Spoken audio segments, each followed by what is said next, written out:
CBN Campo Grande. Oferecimento Unimed Campo Grande. Cuidar de você. Esse é o plano. Centro Universitário Unigran Capital. Somos os melhores. Somos Unigran. Leroy Merlin.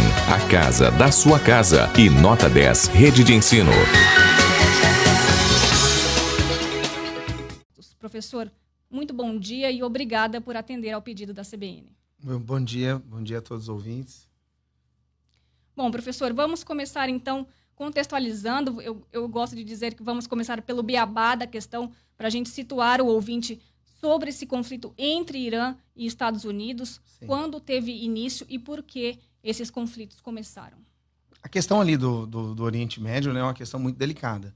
Em que aspecto? Você tem ali um mapa de locais estratégicos, um arcabouço de uma miscelânea étnica muito grande. Então você tem influência religiosa, você tem uma influência pela questão do petróleo, a questão do gás natural, a questão da carência ou não de água, né? Então até isso envolve conflitos locais. E isso envolve, além de interesses locais, envolve também interesses internacionais, né? Então você tem todo um processo ali que é formado em cima desses interesses. A gente sempre destaca que as transformações do mundo, elas ocorreram sobretudo após a Segunda Guerra Mundial. Porque depois da Segunda Guerra Mundial, que você passa a ter um mundo bipolar entre Estados Unidos e União Soviética, esses dois países, na ocasião, vão buscar uma maior quantidade de parceiros, vão buscar uma maior quantidade de áreas de influência na região, visto que é uma região que é grande produtora de petróleo, etc, etc. E essa busca constante vão fazer com que tecidos sejam formados ali na região que possam atender o interesse ou de União Soviética ou de Estados Unidos. Então, por conta disso daí, o Irã, e especificamente Irã e Estados Unidos, que é o que a gente está vivendo agora, né, eles nunca foram alinhados, mas nunca tiveram nenhum tipo de empecilho no sentido geopolítico internacional. A coisa toda entre os dois países vai se desenhar a partir do final dos anos 70, na Revolução Iraniana, né? Na Revolução Iraniana, em que o Ayatollah Khomeini chega ao poder e passa a exercer uma influência pautada na geopolítica fundamentalista islâmica, ou seja, o Irã é majoritariamente xiita, então os xiitas, eles de certa forma pregam uma visão religiosa um pouquinho diferenciada do que seria os sunitistas, né? E isso daí passa a ser exercido de uma maneira em que a visão propriamente dita da influência ocidental americana, ela passa a ser vista não mais com bons olhos. Falando assim, num grosso modo, de uma maneira bem resumida, né? Ela passa a ser uma visão muito distorcida em relação a essa questão da influência capitalista ocidental local. Por quê? Porque o Irã, ele passa a ter, de certa forma, um apoio maior da ex-União Soviética, né? Hoje Rússia. Os xiitas, de maneira geral, passam a ter esse apoio, esse alinhamento com a União Soviética. Vários fatores exercem sobre isso. O fato da Rússia também ser grande produtora de petróleo, o Irã também, etc, etc. Em contrapartida, os aliados americanos na região, além do Estado de Israel, além da criação do Estado de Israel em 1948, os aliados ali têm como grande fonte, grande base de alinhamento ali com o mundo ocidental, a Arábia Saudita. E a Arábia Saudita é a arqui-inimiga do Irã, por ter visões religiosas diferentes, por ter uma posição em relação à geopolítica local diferente, em que um tenta dominar a sua área de influência e a proximidade entre os dois proporciona isso. Não sei se eu estou conseguindo me fazer entender. Estou resumindo o máximo que eu posso, né, por uma questão de tempo, mas é mais ou menos isso. Então você vai ter países que vão ser alinhados com o Ocidente, que vão ter uma abertura maior com o Ocidente, que atende aos interesses americanos, que atende aos interesses da Europa Ocidental, isso sempre aconteceu, né? E você vai ter países que ainda são tradicionalmente apoiados pela ex-União Soviética, no caso Rússia hoje. O Irã é o grande exemplo, o Iêmen, o Irã e a Síria são alinhados de Moscou. E esse alinhamento com Moscou provoca, de certa forma, tensões, né? Porque você vai ter de um lado ali a Arábia Saudita de um lado, o Irã do outro, né? Então você tem um jogo de interesses, porque o caminho, até o caminho de escoamento naval de petróleo na região é por um único local, que é pelo Golfo Pérsico. E um país está de frente ao outro. Então isso daí traz uma série de questões políticas para se levar em conta. Então esse problema que está se vivenciando agora com o Irã, isso é algo que remonta à Guerra Fria, que remonta, sobretudo, à Revolução Iraniana no final dos anos 70, não é? A tomada de poder pelos xiitas, transformando o país num país fundamentalista, vamos assim dizer, entendeu? O que não agrada, de certa forma, o Ocidente. Por quê? Porque o Irã é declaradamente apoiado pela ex-União Soviética, no caso a Rússia. Tá? Bom, a gente pode ver, nós podemos ver o ataque, a morte de Soleimani, o ataque... nós podemos ver a morte de Soleimani como uma estratégia de Donald Trump em um momento delicado em que há um impeachment aí em jogo, em que ele vive esse momento delicado por conta de ser acusado de acordos políticos. Isso pode ser visto como uma estratégia de Donald Trump, já que este ano os Estados Unidos têm eleições para a presidência? Sim, com certeza. A questão ela não é interligada pela tentativa de promover a paz, a segurança internacional. A questão ela está ligada também, tá? Claro, sobre a influência americana lá fora, sobre a influência americana em vários locais, etc, etc. Mas ela também está relacionada à visão interna norte-americana, à política interna norte-americana que cai entre nós. É um bolo embatumado, né? Então, ele meio que se perdeu de 1 ano e meio para cá, sofre hoje com uma tentativa de impeachment, que já foi aprovada numa parte do Congresso americano, provavelmente vai ser barrado no Senado, porque ele tem a maioria no Senado, né? Mas ele sofre hoje uma situação muito delicada internamente. A política interna americana hoje ela está bem desgovernada. Então, assim, o que a gente observa? Essa tentativa de impeachment que ele vem sofrendo, só para recapitular rapidinho, ele exerceu de forças dos Estados Unidos para benefício próprio. Andou perseguindo o seu principal concorrente à corrida à presidência americana, o John Biden, né? Tentando formar parcerias com o presidente ucraniano para perseguir ou necessariamente abrir uma tentativa de corrupção das empresas do John Biden que está presente dentro da Ucrânia. Então, isso foi descoberto pelos democratas recentemente. O fato dele ter exercido de força, o fato de ter quase que ter quebra de decoro parlamentar também está sendo investigado lá dentro. O fato de que nas eleições talvez ele tenha tido auxílio russo para promover a sua própria eleição. Então, existe uma série de fatores ali. E o que é melhor quando você está nessa situação? Quando você encontra-se nessa situação essa situação delicada em relação às questões internas? Você dá um jeito de arrumar algo para distrair. Isso sempre foi assim. Então, historicamente, né, isso vai trazer, de certa forma, a tentativa de você enganar, ludibriar? Seria essa a palavra? Eu creio que sim. Né? Para você tentar chamar a atenção da população americana, de autoridades, etc, etc, para outros assuntos. Só que o mundo mudou. De 1990 para cá, os meios de comunicação evoluíram muito. Então, hoje a gente tem na palma da mão informação do que a gente quiser, a hora que bem entender, em tempo real. Então, assim, isso já não é mais como era durante a Guerra Fria. Exemplo, assim, bem rápido, só para a gente poder discorrer. Nós não tínhamos ideia do que realmente a Inglaterra fazia dentro da África do Sul com o apartheid, por exemplo. A gente não tinha noção do que aquilo dali era aquela perseguição em massa em relação à população negra, etc, etc. Após 1990, que há essa evolução dos meios de comunicação, e aí a gente vê que isso traz muito benefício, não tem mais como você simplesmente ludibriar as pessoas por conta da tentativa de chamar a atenção em cima de outro assunto, né? Isso fica muito claro que há, sim, um interesse americano em desviar o assunto, né? Em desviar a atenção real do que está realmente acontecendo.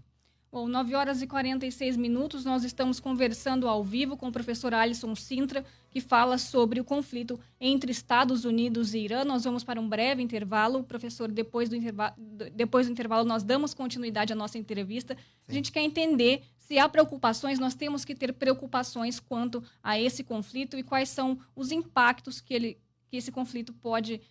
os impactos que podem ser gerados em Mato Grosso do Sul, mas também no Brasil, e os tipos de preocupações que nós devemos ter a respeito desse conflito. Agora, 9h46, nós vamos para um breve intervalo e voltamos daqui a pouco.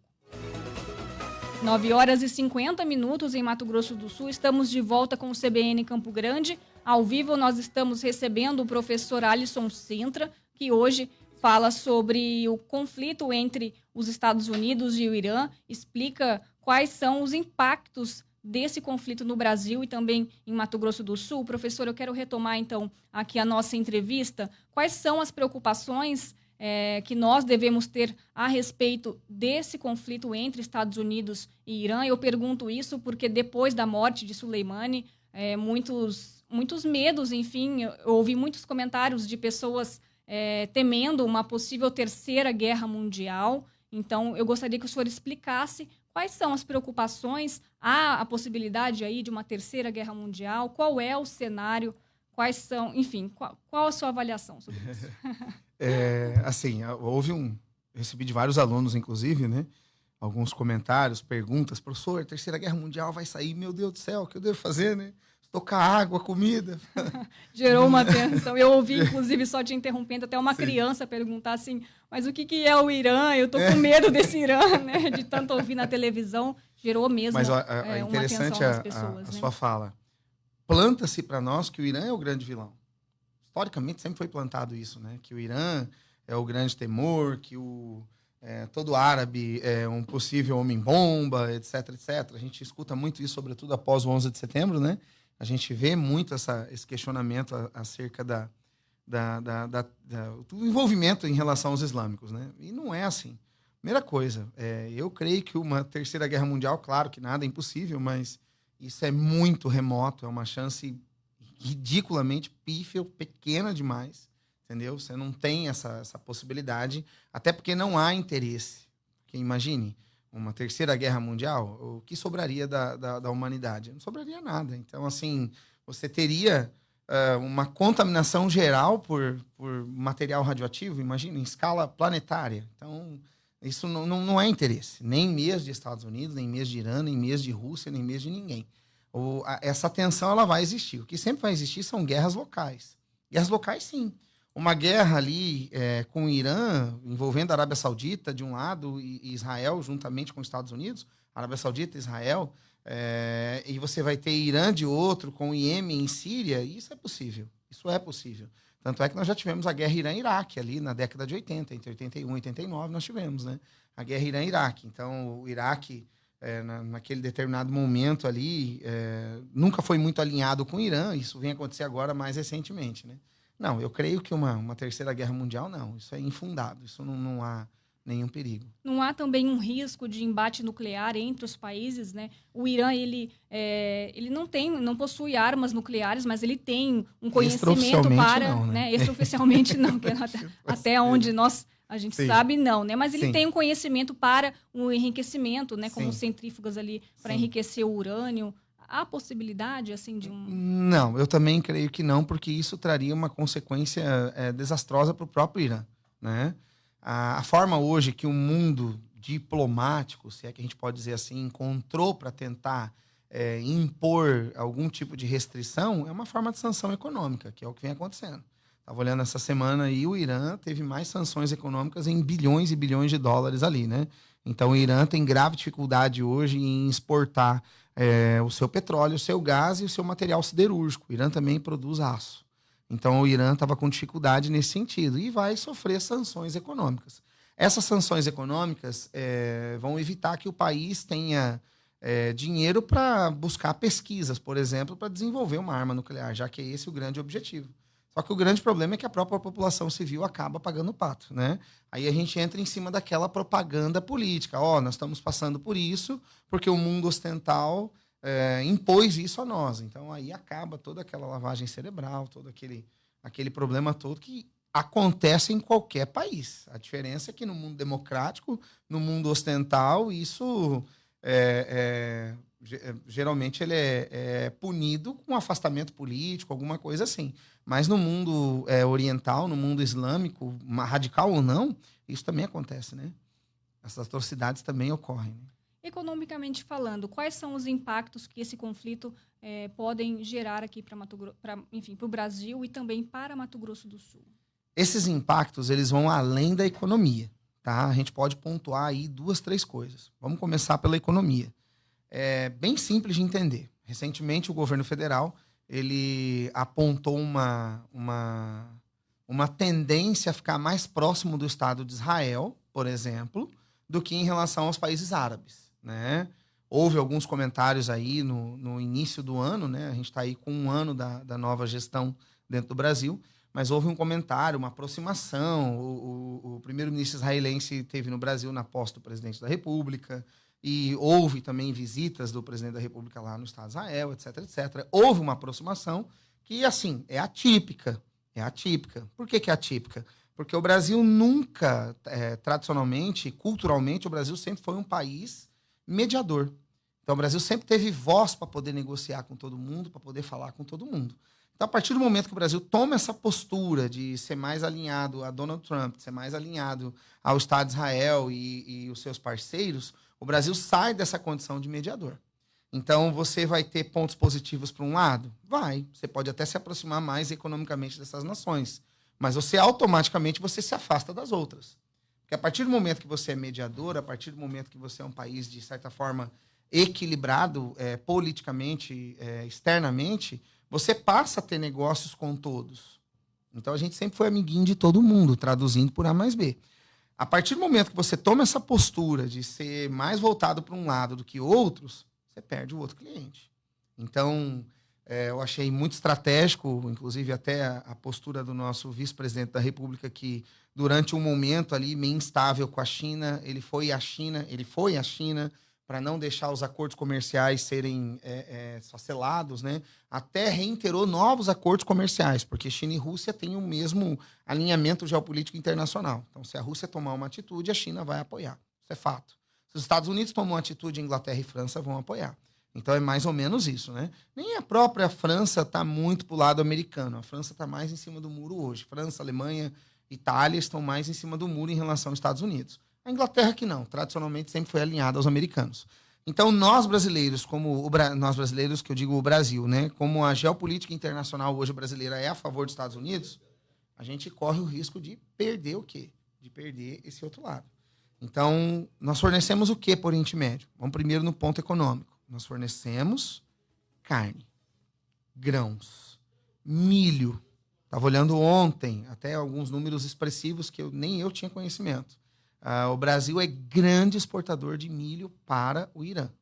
Então, a partir do momento que você toma essa decisão, o Irã pode simplesmente começar a barrar isso. Então, o agrobusiness brasileiro é o primeiro que deve sentir esse impacto. Entendeu? Falando numa condição econômica. E o Mato Grosso do Sul, como é tradicionalmente, né? Aí a gente sofre com certeza. 9h58. Bom, nós temos novamente o intervalo e também o repórter CBN. Nós continuamos a nossa entrevista com o professor Alisson Sintra sobre o conflito entre Irã e Estados Unidos. Daqui a pouco, continue sintonizado aí na CBN Campo Grande. Nós continuamos falando sobre esse conflito após o intervalo e após o repórter CBN. 9h59. Hoje, com Lorraine França. 10h07 em Mato Grosso do Sul. Estamos de volta. Hoje nós conversamos ao vivo com o professor Alisson Sintra, que fala sobre o conflito entre os Estados Unidos e o Irã. Antes do intervalo, nós falávamos sobre o impacto na economia do Brasil, principalmente na questão da exportação da carne bovina e também da soja, já que o Irã compra a carne bovina e a soja do Brasil, de que esse conflito entre os Estados Unidos e o Irã pode, então, dependendo aí do posicionamento do Brasil, se posicionar a favor dos Estados Unidos, isso pode gerar impactos na economia do país. E, professor, eu queria falar um pouco também sobre a questão do petróleo, já que o barril do petróleo é calculado internacionalmente. Quais são os impactos que esse conflito gera na questão do petróleo? Bom, assim, o impacto maior para nós seria no setor do agronegócio, né? O primeiro grande impacto, né? Seria a carne, soja, milho, em especial esses três. E não só para o Irã, cabe lembrar também que se o mundo islâmico vê que o Brasil está tomando uma postura, como eu estava falando anteriormente, né, muito alinhada aos Estados Unidos e ao Estado de Israel, isso pode trazer também consequências para os outros países começarem lentamente a boicotar produto brasileiro, e isso pode acontecer sim, tá? Mas nenhum outro país se manifestou em relação a essa temática ainda brasileira, né? Em relação ao petróleo, toda vez que ocorre algum conflito, alguma ameaça de conflito sobre algum grande produtor de petróleo, a tendência do barril é aumentar o valor. Por quê? É lei da oferta e da procura, entendeu? Tem 100 pessoas querendo comprar tomate, uma para vender, a pessoa vende no preço que ela quer. Se eu tenho 100 pessoas vendendo tomate, uma para comprar, ela compra no preço que ela quer. É bem fácil de entender.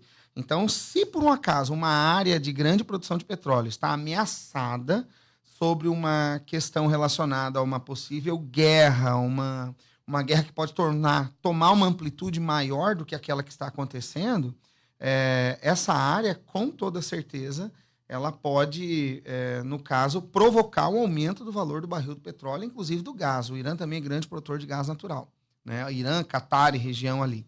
Então, e isso traz consequências. Por que traz consequências? Porque a maioria da energia gerada no mundo ainda é de fóssil. Não é energia limpa, como a gente pensa, como a gente vislumbra dentro do Brasil, por exemplo, né, e alguns países do mundo ocidental. A maioria da energia gerada é energia gerada por fóssil. Então, o aumento do valor desse barril, que é cotado de forma internacional, prejudica a todos, ou pelo menos quase todos. Aqueles que são exportadores, a gente estava falando agora no intervalo, né, como é o caso da Venezuela. A Venezuela ela entrou em crise por vários fatores. Uma administração pública incompetente, né? Uma questão de posicionamento externo, mas também existe o fator de que o valor do barril do petróleo caiu muito há 5 anos atrás, 4, 5 anos atrás, quando a Venezuela degringolou, visto que ela responde por 80% da economia venezuelana é por conta do petróleo. O Irã também não é diferente, entendeu? Então, você imagina essas consequências para o Brasil que necessita de importação. O Brasil necessita de importação do valor do barril do petróleo.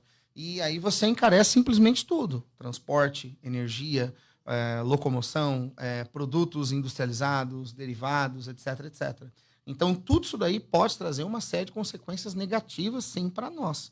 Uma guerra envolvendo países que são produtores, por exemplo, de petróleo ou de qualquer outro derivado que tenha um respaldo muito grande no cenário internacional, isso pode acarretar, com certeza, crises econômicas.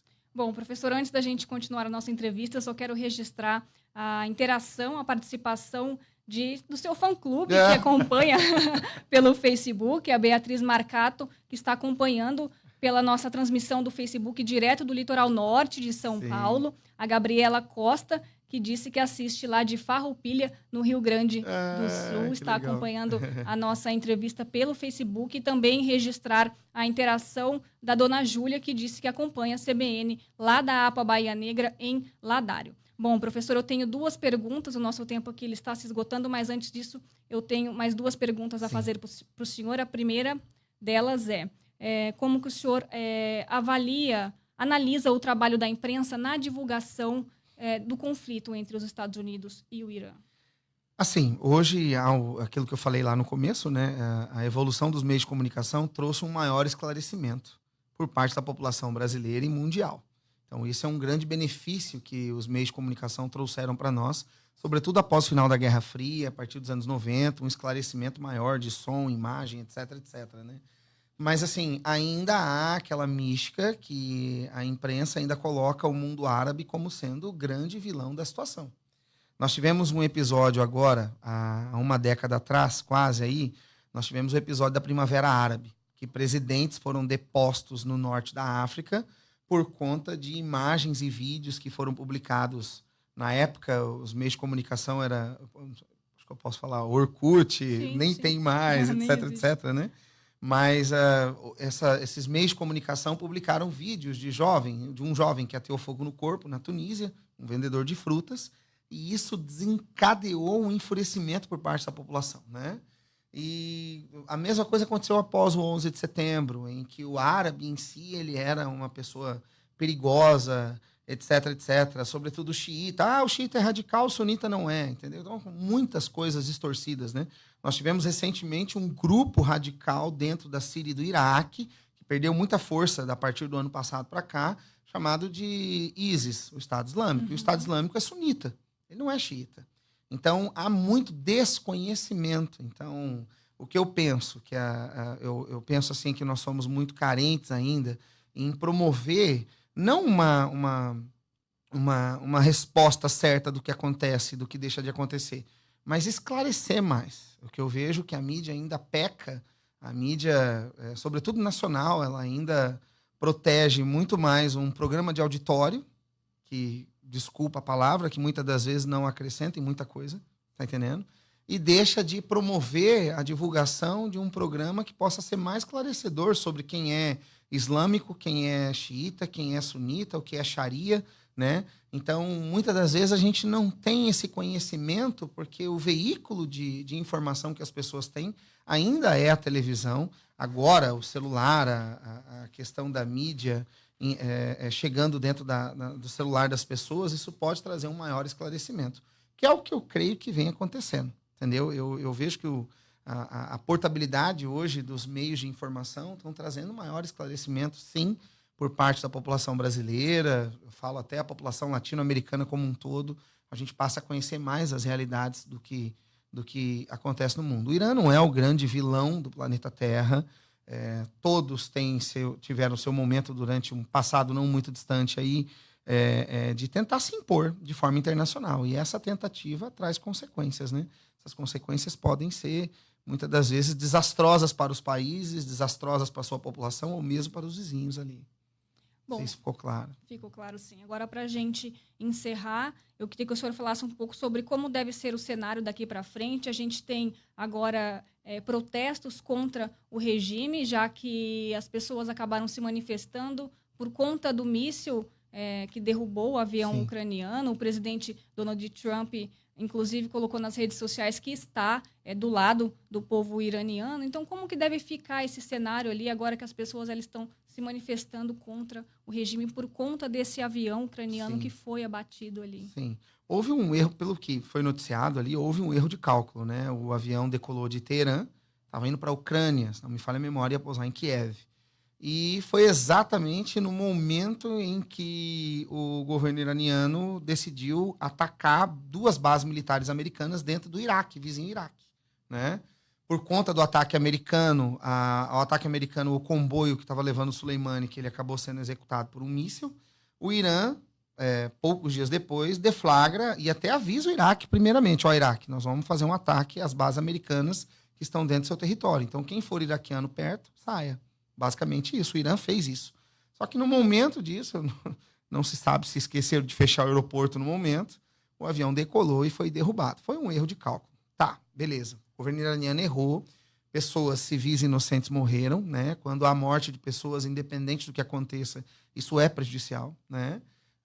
Só que o governo iraniano não é o único na história. O próprio governo americano, durante os anos 80, derrubou um avião também, se não me falha a memória, estava decolando da Arábia Saudita, creio eu, derrubou um avião comercial também por engano.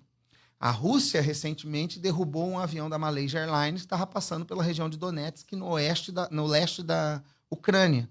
Matou dezenas de pesquisadores, eu não sei o número exato, mas pesquisadores que estavam indo para uma conferência de combate à AIDS. Então, assim, né, o mundo voltou quase 20 anos no combate à AIDS. Com a queda desse avião, esse avião tem vídeos dele, a queda ocorreu durante o dia, tem vídeos na internet e tudo. Então, assim, o governo russo já fez, o governo americano já fez, o governo iraniano. Não estou justificando, é óbvio que não. Erros e perda de vidas humanas são perda de vidas humanas, isso é irreparável. Mas que isso não é um precedente único na história recente. Isso já aconteceu em vários momentos e em quantos e quantos outros momentos isso aconteceu sem que nós soubéssemos, né? Então, assim, o que fica? O que fica é que toda guerra ela tem consequências, efeitos colaterais negativos. Ela tem, entendeu? Independente de ser Irã, independente de ser Estados Unidos, independente de ser Brasil ou qualquer outro país que possa se envolver. Isso há efeitos negativos, tá entendendo? É o que eu sempre digo, quem ganha numa guerra é quem vende arma e curativo. Esses dois ganham muito. Tirando esses dois, ninguém mais. Todos perdem. Ah, com certeza, com certeza. Muito bem, 10h18 em Mato Grosso do Sul. Nós conversamos ao vivo hoje com o professor Alisson Cinta, que é professor de Geografia e também de atualidades, né, professor? Ele falou sobre o conflito entre Irã e Estados Unidos, deu aqui uma aula aos nossos ouvintes sobre esse conflito. Professor, eu agradeço muito a sua explicação sobre esse conflito para a gente entender melhor o que acontece entre os Estados Unidos e o Irã, o conflito que acontece ali entre os dois países e também para a gente entender quais são os impactos que o Brasil, inclusive, pode ter na economia, que Mato Grosso do Sul pode ter na sua economia e também na política do país. Enfim, professor, muito obrigada pela sua participação, pela aula que o senhor nos deu aqui hoje. Obrigado a vocês, obrigado aos ouvintes, obrigado pela oportunidade de a gente estar podendo falar um pouquinho do nosso trabalho, né? Muito obrigado a todos.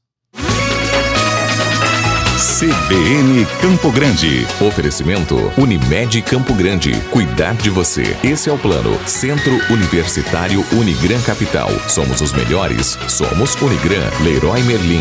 A casa da sua casa. E Nota 10. Rede de Ensino.